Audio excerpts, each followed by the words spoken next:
So ನೀವು ಟೆಲಿಗ್ರಾಮಲ್ಲಿ ಮೂವಿನ download ಮಾಡ್ಕೊಂಡಿಲ್ದಂಗೆ so ಮೂವಿನ watch ಮಾಡ್ಬೋದು.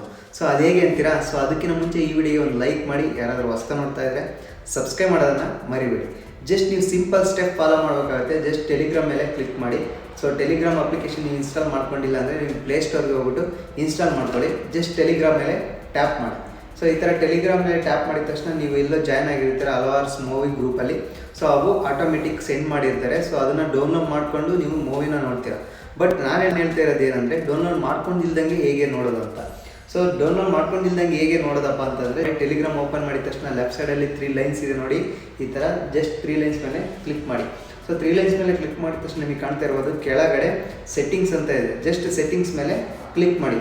So ಇದೇನಪ್ಪ ಅಂತಂದರೆ, ವಿತ್ ಡಾಟಾ, ನೀವು ಮೊಬೈಲಲ್ಲಿ ಡಾಟಾ ಆನ್ ಮಾಡಿದಾಗ ಮಾತ್ರ ಸೊ ಅದನ್ನು ಡೌನ್ಲೋಡ್ ಮಾಡಿಕೊಂಡು ಸೊ MB ಎಲ್ಲ ಖಾಲಿ ಮಾಡಿಕೊಂಡು ನೀವು ಮೂವಿನ ನೋಡ್ತೀರಾ. ಬಟ್ ಈಗೇನಾದರೂ ವೈಫೈ ಫೆಸಿಲಿಟಿ ಇದ್ದರೆ, ನಿಮಗೆ ವೈಫೈ ಫೆಸಿಲಿಟಿ ಇದ್ದರೆ ನಿಮ್ಮ ಆಫೀಸಲ್ಲಾಗಿರ್ಬೋದು ಅಥವಾ ನೀವು ವರ್ಕ್ ಮಾಡೋ ಜಾಗದಲ್ಲಾಗಿರ್ಬೋದು ಅಥವಾ ನಿಮ್ಮ ಮನೆಯಲ್ಲಾಗಿರ್ಬೋದು, ಸೊ ಜಸ್ಟ್ ಅದನ್ನು ಆನ್ ಮಾಡ್ಕೋಬೇಕಾಗುತ್ತೆ ಸೆಟ್ಟಿಂಗು. ಸೊ ಆವಾಗ ನೀವು ಆಟೋಮೆಟಿಕ್ ಸೊ ಮೂವಿ ಗ್ಯಾಲರಿ ಬಂದು ಕೂತ್ಕೊಂಡಿರುತ್ತೆ, ಆರಾಮಾಗಿ ನೋಡ್ಬೋದು ಮೂವಿನ. ಸೊ ನೀವೇನು ಮಾಡ್ಬೇಕಂದ್ರೆ, ಈಗ ಜಸ್ಟ್ ಕೆಳಗಡೆ ಸ್ಕ್ರೋಲ್ ಮಾಡಿ. ಸೊ ಸ್ಕ್ರೋಲ್ ಮಾಡಿದ ತಕ್ಷಣ ನಿಮಗೆ ಕಾಣ್ತಾ ಇರ್ಬೋದು. ಸೊ ಈ ರೀತಿಯೆಲ್ಲ ಆಪ್ಷನ್ ಓಪನ್ ಆಗಿದೆ, ಕಾಣ್ತಾ ಇರ್ಬೋದು. ಡಾಟಾ ಆ್ಯಂಡ್ ಸ್ಟೋರೇಜ್ ಮೇಲೆ ಕ್ಲಿಕ್ ಮಾಡಿ. ಸೊ ಅದ್ರ ಮೇಲೆ ಕ್ಲಿಕ್ ಮಾಡಿದ ತಕ್ಷಣ ನಿಮಗೆ ಕಾಣ್ತಾ ಇರ್ಬೋದು ಆಟೋಮ್ಯಾಟಿಕ್ ಮೀಡಿಯಾ ಡೌನ್ಲೋಡ್ ಅಂತ ಇದೆ.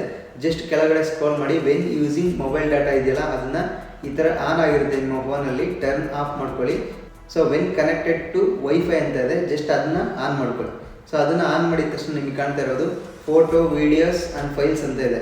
ಸೊ ಯಾವುದೇ ಫೋಟೋ ಆಗಿರ್ಬೋದು, ವೀಡಿಯೋಸ್ ಆಗಿರ್ಬೋದು, ಫೈಲ್ಸ್ ಆಗಿರ್ಬೋದು, ಸೊ ನೀವು ವೈಫೈ ಕನೆಕ್ಟ್ ಮಾಡಿದ ತಕ್ಷಣ ಅದು ಆಟೋಮೆಟಿಕಲಿ ಡೌನ್ಲೋಡ್ ಆಗಿ ನಿಮ್ಮ ಗ್ಯಾಲರಿಗೆ ಕುತ್ಕೊಳ್ಳುತ್ತೆ. ಮೂವಿ ಆಗಿರ್ಬೋದು, ಸೊ ಯಾವುದೇ ಒಂದು ಫೈಲ್ ಆಗಿರ್ಬೋದು, ಫೋಟೋ ಆಗಿರ್ಬೋದು.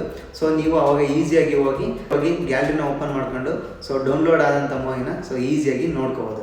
ಸೊ ಈ ರೀತಿಯಾಗಿ ವಿತೌಟ್ ಡೌನ್ಲೋಡಿಂಗ್, ಅಂದರೆ ಜಸ್ಟ್ ಸೆಂಡ್ ಮಾಡಿರ್ತಾರೆ, ಸೊ ಅದ್ರ ಮೇಲೆ ಕ್ಲಿಕ್ ಮಾಡ್ಬಿಟ್ಟು ಡೌನ್ಲೋಡ್ ಮಾಡಬೇಕಾಗುತ್ತಲ್ವ ಸೊ ಮೊಬೈಲ್ ಡಾಟಾದಲ್ಲಿ. ಸೊ ಆ ರೀತಿ ಅವಶ್ಯಕತೆ ಇಲ್ಲ. ಜಸ್ಟ್ ವೈಫೈ ಕನೆಕ್ಟ್ ಮಾಡಿಕೊಂಡು ಸೊ ಆಟೋಮೆಟಿಕ್ ಡೌನ್ಲೋಡ್ ಆಗಿರುತ್ತೆ. ಜಸ್ಟ್ ನೀವು ಗ್ಯಾಲರಿಲಿ ಹೋಗಿ ಸೊ ವಾಚ್ ಮಾಡ್ಬೋದು. ಸೊ ಈ ಇನ್ಫಾರ್ಮೇಷನ್ ನಿಮ್ಗೆ ಇಷ್ಟ ಆಗಿದೆ ಒಂದು ಲೈಕ್ ಮಾಡಿ, ಯಾರಾದರೂ ಹೊಸ್ತಾ ನೋಡ್ತಾ ಇದ್ದರೆ ಸಬ್ಸ್ಕ್ರೈಬ್ ಮಾಡೋದನ್ನು ಮರಿಬೇಡಿ. ಸೊ ವಿತೌಟ್ ಡೌನ್ಲೋಡಿಂಗ್ ಅಂದರೆ ಸೊ ಮೊಬೈಲಲ್ಲಿ ಡಾಟಾ ಆನ್ ಮಾಡಿಕೊಂಡು ಸೊ ಡೌನ್ಲೋಡ್ ಮಾಡ್ಕೊಂಡು ನೋಡ್ತೀವಲ್ಲ, ಸೊ ಆ ರೀತಿ ಅಲ್ಲ, ಇದು ಆಟೋಮೆಟಿಕ್ ಡೌನ್ಲೋಡ್ ಆಗಿರುತ್ತೆ. ಸೊ ಇದು ಸಹ ಡೌನ್ಲೋಡ್ ಮಾಡಿಕೊಂಡು ನೋಡಿದ ಹಾಗೇನೆ. ಸೊ ಬಟ್ ಆದರೂ ಸೊ ಇದು ವೈಫೈ ಯೂಸ್ ಮಾಡೋರಿಗೆ ಮಾತ್ರ ಯೂಸ್ ಆಗುತ್ತೆ. ಸೊ ಫೋನಲ್ಲಿ ಡಾಟಾ ಯೂಸ್ ಮಾಡೋರಿಗೆ ಅಷ್ಟೊಂದು ಯೂಸ್ ಆಗಲ್ಲ. ಓಕೆನಾ? ಸೊ ಓಕೆ, ಟೇಕ್ ಕೇರ್, ಬಾಯ್ ಬಾಯ್. ಮತ್ತೊಂದು ವಿಡಿಯೋದಲ್ಲಿ ಮತ್ತೊಮ್ಮೆ ಸಿಗೋಣ.